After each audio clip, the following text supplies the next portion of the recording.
Ah, that was something, Miss Honey said. I was proud of that. Tell me, Matilda said.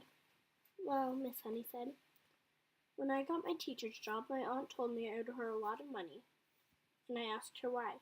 She said because I've been feeding you for all these years and buying your shoes and clothes. She told me it added up to thousands, and I had to pay her back, giving her my own salary for the next 10 years. I'll give you £1 a week for pocket money, she said, but that's all you're going to get. She even arranged with the school authorities to have my salary paid directly into her own bank account. She made me sign the paper. You shouldn't have done that, Matilda said. Your slavery was your chance of freedom. I know, Miss Honey said, but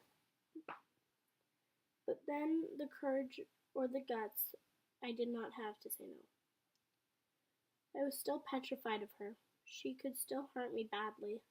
So how did you manage to escape? Matilda asked. Ah, Miss Honey said, smiling. The first time was 2 years ago. It was my first triumph. Please tell me, Matilda said. I used to get up very early and go for walks, and while my aunt was still asleep, Miss Honey said. And one day I came across a tiny cottage, and it was empty, and I found out who owned it. It was a farmer. I went to see him. Farmers also get up early. He was milking his cows, and I asked him if I could rent the cottage. You can't live there, he cried. It's got no conveniences, no running water, no nothing. I want to live there, I said. It's a romantic. I've fallen in love with it. Please rent it to me. You're welcome to it. The rent will be 10 pence a week. 1 month. Here's 1 month's rent in advance. I gave him four OP. Thank you so much. How super, Matilda cried. So suddenly, you had a house all of your own. But how did you pluck up the courage to tell the aunt? That was tough, Miss Honey said. But I steeled myself to do it. One night after I had cooked her supper, I went upstairs and packed a few things I possessed in a cardboard box and came downstairs and announced I was leaving. I rented a house, I said. My aunt exploded. Rented a house, she said. Only You only have £1 a week in the world. And I've done it. And how are you going to buy food of yourself?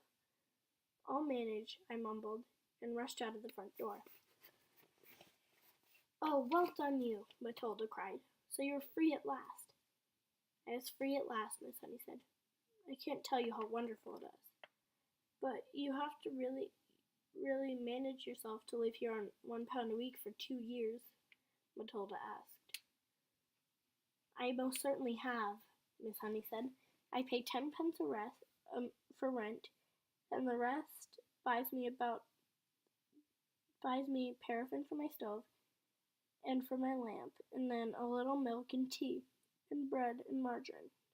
And that's all I really need. As I told you, I've got jolly good tuck-in at the lunch at school. And Matilda stared at her. What a marvelously brave thing Miss Honey had done. Suddenly she was heroine in Matilda's eyes. It was an awful cold and isn't it awful cold in winter? I've got my little paraffin stove, I said. You'd be surprised how snug I can make it in here. Do you have a bed, Miss Honey? Well, not exactly, Miss Honey said, smiling again. It's very healthy to sleep on a hard surface. All at once, Matilda was able to see the whole situation with absolute clarity. Miss Honey needed help. There was no way she could go on existing like this indefinitely.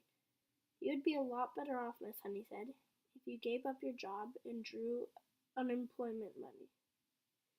I would never do that, Miss Honey said. I love teaching. This awful aunt, Matilda said. I suppose she is still living in your old lovely house. Very much so, Matilda said. Very much so, Matilda, Miss Honey said. She still is only about 50, and she'll be around for a long time yet. And you think your father really meant for her to own the house forever? I'm quite sure he didn't, Miss Honey said. Parents will often give the guardian rights to occupy the house for a certain length of time, but it is nearly always left in the trust for the child when it becomes the child's property once he or she grows up. Then surely it is your house. My father's will was never found, Miss Honey said. It looks as though somebody destroyed it. No prizes for no prizes for guessing who, Matilda said. No prizes, Miss Honey said. But there is no will, Miss Honey said. Then surely the house automatically goes to you, the next of kin. I know I am, Miss Honey said, but my aunt produced a piece of paper supposedly written by my father, saying that he leaves the house to his sister-in-law in returning for her kindness in looking after me. I am certain it is forgery, but no one can prove it. Couldn't you try? Matilda said. You couldn't hire a good lawyer and make a fight of it? I don't have the money to do that, Miss Honey said. And remember that this aunt of mine is a much respected figure in the community. She has lots of influence. Who is she? Matilda asked.